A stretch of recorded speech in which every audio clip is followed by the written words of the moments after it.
ордунан кетсин, Токобаев деген алсын жумушунан.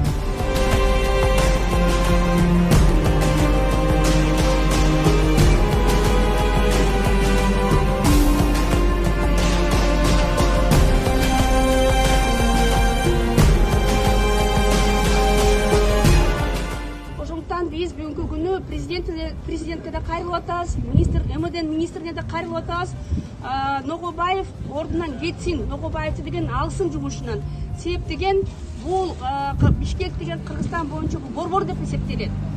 Ушул Бишкекте иштеп аткан милициялардын бүт сотрудниктери деген мыйзам ичинде, мыйзам чегинде иштеген.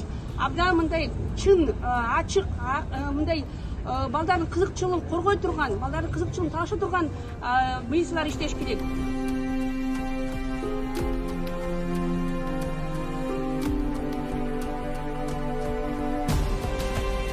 Канча бала зордукталган, канча кыздын немеси тагдыры чечилбей жатат бүгүнкү күндөнчү.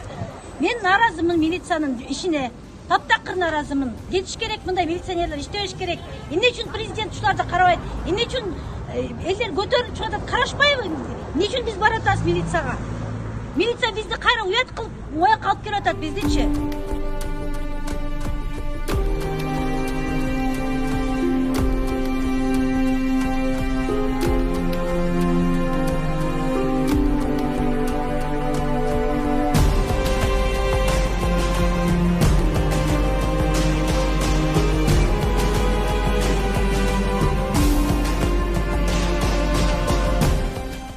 Лично от себя я хочу сказать, что давайте будем реалистами.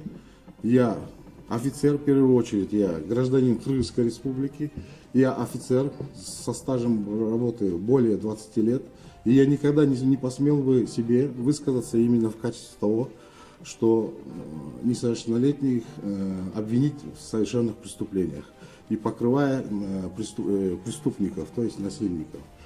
Если в моих высказываниях где-то была совершена ошибка, прошу меня извинить. Спасибо.